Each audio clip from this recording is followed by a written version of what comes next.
이게 사람들이 꾀병이라고 표현을 많이 해요. 식구들도 아프다고 하면 뭐 괜찮은데 걸을 수도 있는데 왜 못 걷겠냐고 하냐까지 말을 다 들어서요.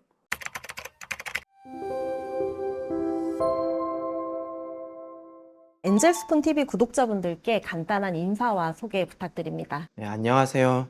저는 고려대학교 고로병원 소아청소년과 소아신경분과에서 소아신경질환과 희귀질환을 진료하고 있는 양동아입니다. 안녕하세요. 저는 한국저인산요소증 환우회 회장을 맡고 있는 김현주입니다.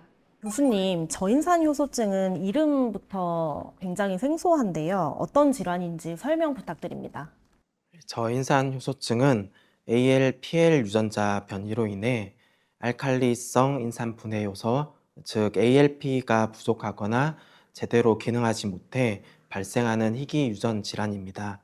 이 효소는 뼈와 치아를 단단하게 만드는 무기질화 과정에 중요한 역할을 하기 때문에 이 변이가 생기면, 즉 이 효소가 부족하면 이 뼈가 충분히 단단해지지 못해 골절이 생기거나 치아가 빨리 빠지는 등의 일이 생길 수 있는데, 다른 또 하나의 특징은 나이에 따라 증상이 다르기 때문에 유아기나 소아기 때는 뼈 통증으로 나타날 수도 있고, 조기 유치 탈락, 드물게는 경련으로 나타날 수도 있는데, 성인이 되면 조금 더 증상이 복잡해져서 단순 만성 통증이 골다공증이나 다른 뼈 쪽 질환으로 오인이 되기도 해서 진단에 좀 큰 어려움을 겪기도 합니다.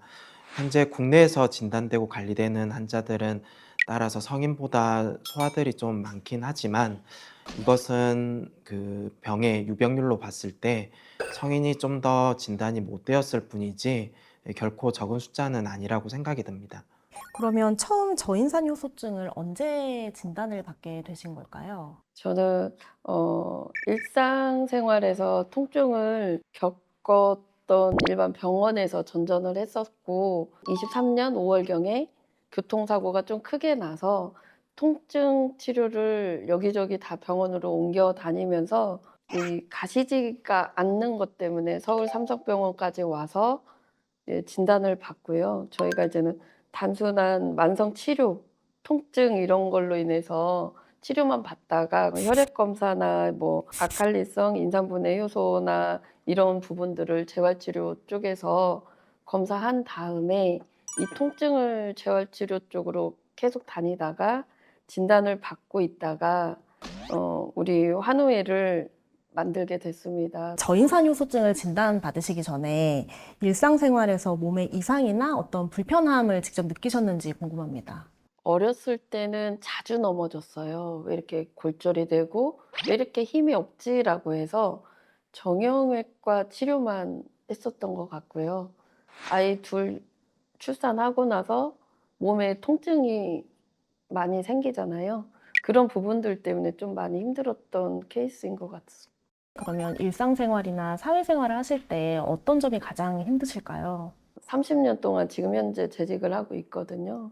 최선을 다해서 통증 이런 부분들을 숨기고 좀 웃고 다니는 편입니다. 웃어야 좀 살 것 같아서 우는 것보단 웃자라고 해서 평상시에도 통증은 있지만 네 쪼끔씩 가고 있습니다.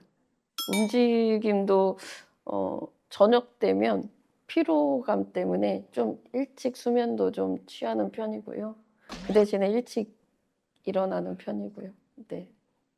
그렇게 활동을 좀 하고 있고 사람들이 이런 건 있어요.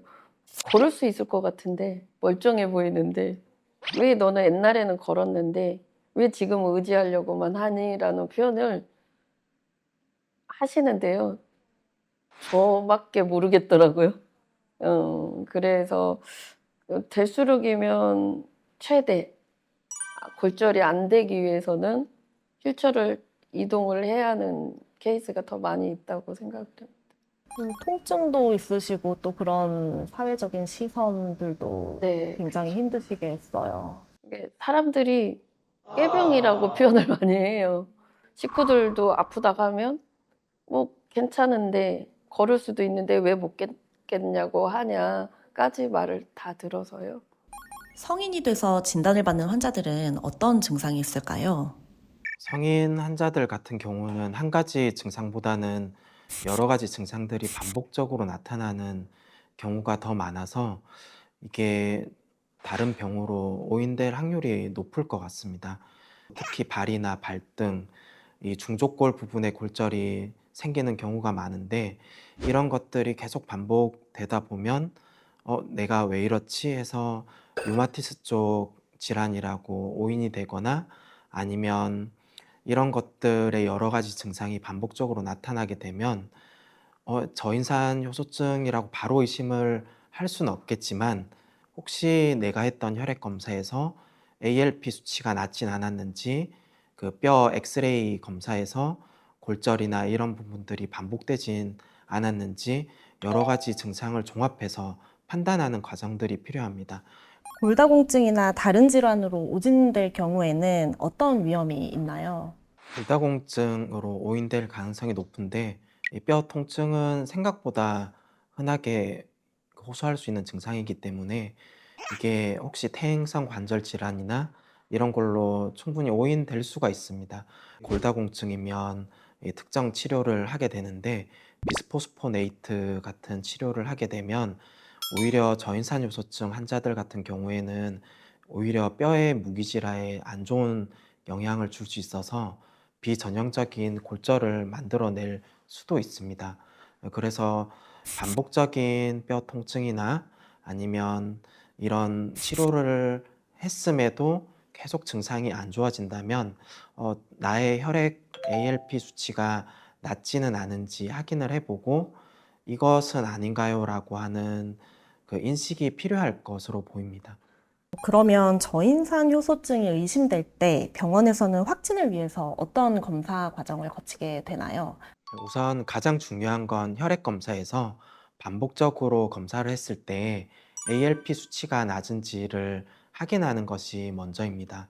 이 혈액 수치가 낮다면 이제 정말 이 병인지 확진을 하기 위해서 이제 엑스레이 같은 검사를 해서 골절이나 이런 무기질화가 제대로 이상은 없는지 확인을 하게 되고 그 다음에 이 효소를 만드는 ALPL 유전자 변이가 없는지 유전자 검사를 하게 돼서 이 일련의 검사들이 쭉 그 이 진단명에 맞다면 진단을 최종적으로 내리게 됩니다. 이 저인산 효소증 진단을 받으시기까지 긴 여정이었을 것 같은데요.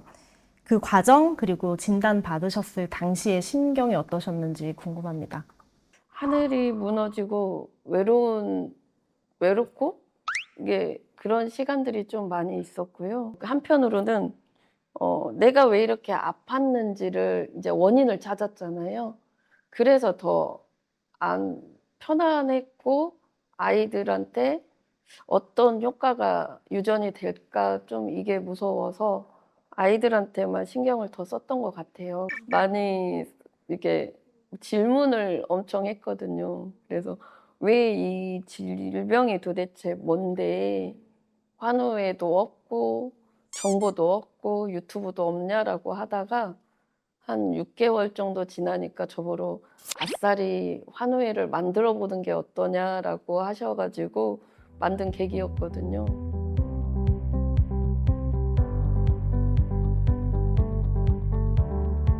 희귀질환이라는 인식 개선이 제 지인들도 처음에는 몰랐다가 제가 이제는 많이 홍보도 하고 우리가 작년에 딱 1주년 되거든요.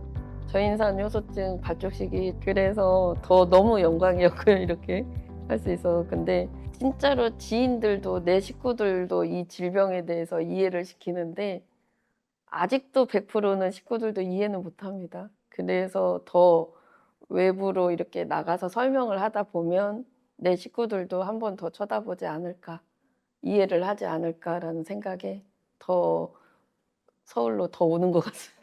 그게 뭔가 회장님이 활동하시는 원동력 같은 네, 맞습니다. 거시네요. 네. 그리고 또 우리 한우에는 다양해요.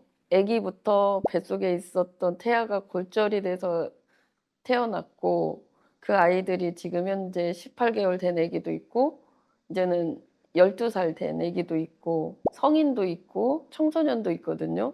우리 청소년 한 분은 골절상이 없다 보니까 진단을 받았어도 치료를 못 받고 있는 환우도 있거든요. 이게 처방전을 못 받는다고 하죠. 그래서 그런 조건들을 조금 더 외치는 것 같습니다.